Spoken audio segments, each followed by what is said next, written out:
Hello there, my name is Nick Beach and I'm here today to talk about strategy, or specifically the strategic planning process. Part of the presentation we will basically test you with the question, do you understand the game you're playing?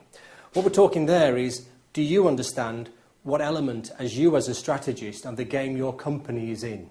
In other words, what is it selling, what market is it furnishing, and how is it going to get competitive advantage with its capabilities to make the market work for it? The learning outcomes. Two key learning outcomes. Firstly, identify exactly what strategy is. So by the end of this, you'll have a good understanding of what the core elements of a good strategic plan is and the good way of making strategy is. And understand the identification of the structure of strategic development. In other words, the stages within the planning process. So at the end of it, we have something that gives result. So we go from the great vision to the implementation. But what is strategy?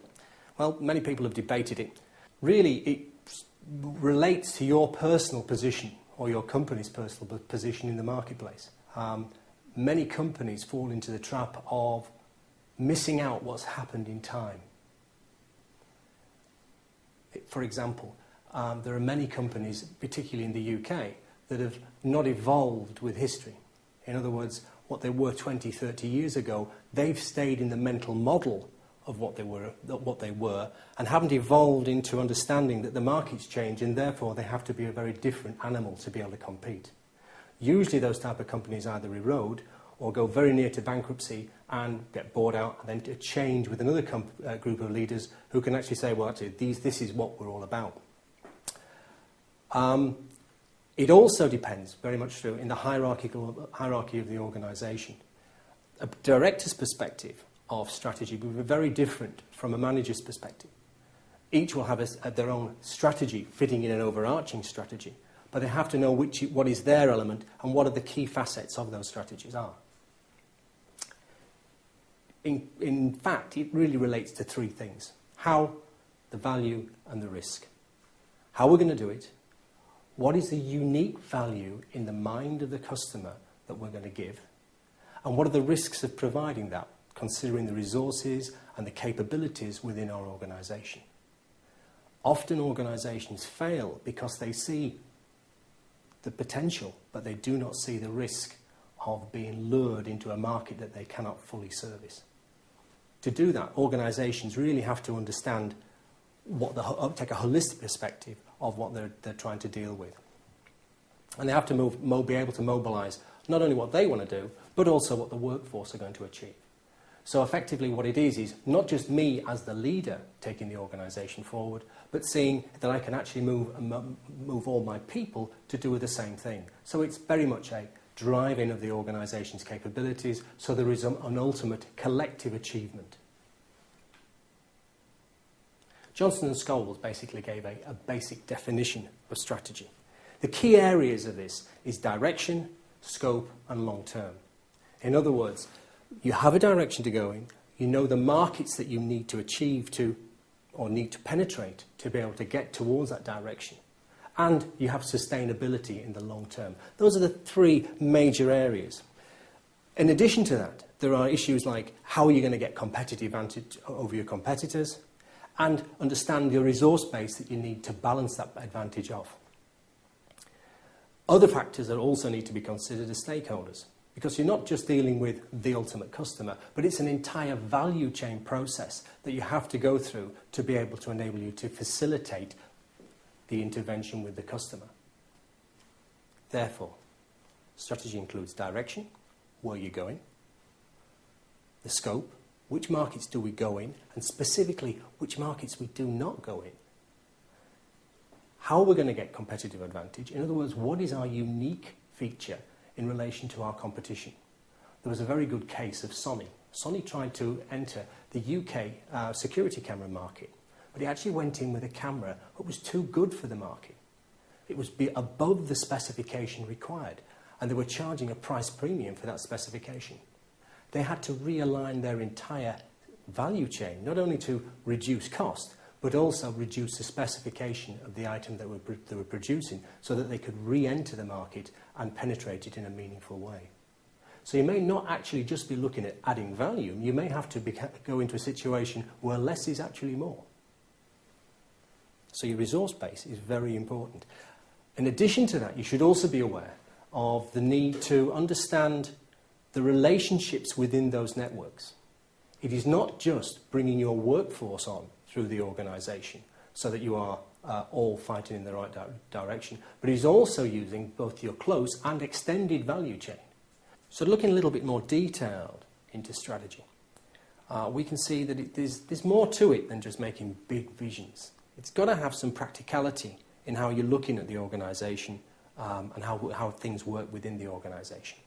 An interesting tool is the 7S framework, a McKinsey's model, that identified basically the hard structures of strategies, but also the soft side, the skills and styles and the way things were done by the people within the organisation. It's very easy to actually manufacture a hard structure and make a big plan that's all elaborate and has a reams of communications and subsidiary strategies within it. The trick is to be able to sell that strategy to the people within the organisation. Look at the relationships that work well and actually get them to work for you. So there's a need to understand not just the hard side, the structures and plans, but also understand the soft side, dealing with the relationships that's going to facilitate and enable you to achieve what you've got. Often when you are trying to create value in an organisation, particularly in context to the customer's mind, the value could be purely perception, a perceived value of the customer, and it often can be fundamentally affected by the relationships both in the value chain and at the interface between your organisation and its customers stroke consumers. Therefore, you've got to take into consideration those relationships at work, but also the environment that they're operating in.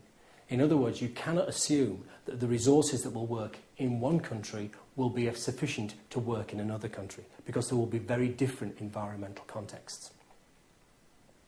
And finally, in that particular area is stakeholders.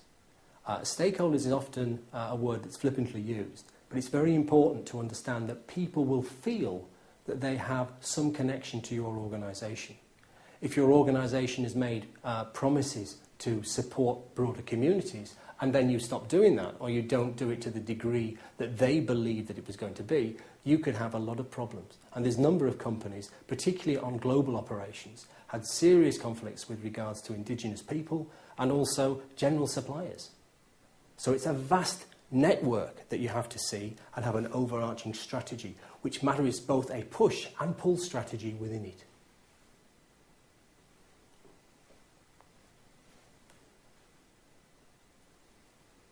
Critical things: analysis, choice, and implementation.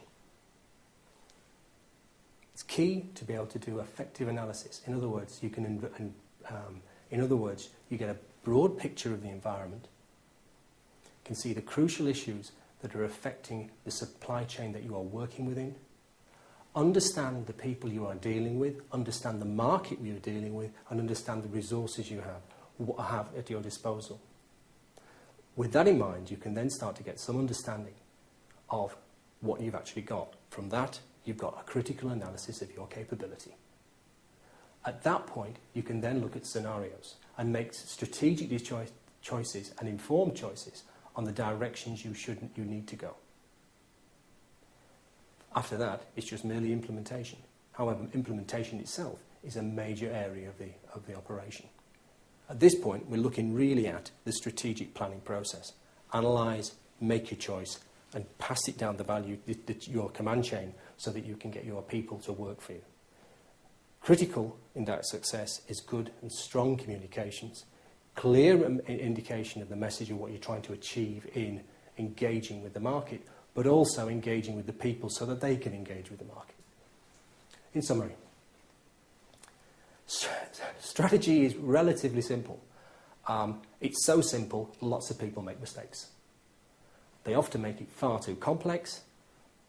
Maybe not at boardroom level, it can be quite straightforward because you have a holistic perspective of the entire organisation.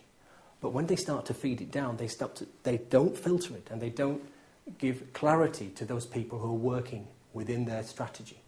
In other words, they understand at the top what the strategy is, but they haven't bothered to explain it in detail how it affects each individual or collective groups of individuals within their organisations to achieve that aim. In other words, the organisation is so complicated, the boardroom just do not see it. So therefore, within it, there may well be multiple levels of strategy. So the boardroom strategy informs the executive strategy, which informs your middle management strategy, which informs your operations strategy. So there is a cascade of communications needed that both give an informed plan downwards and also enable the company to get an understanding of achievements as they're going up. From that, you can start to look at what's going to generate your competitive advantage.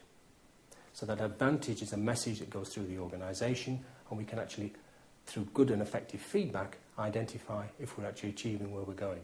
Obviously, strategies also have to have a certain degree of flexibility. We can have a great plan, but there's always a need to be able to continually monitor what's going on in the ground, to be able to adapt the plan to accommodate unforeseen changes in the environment.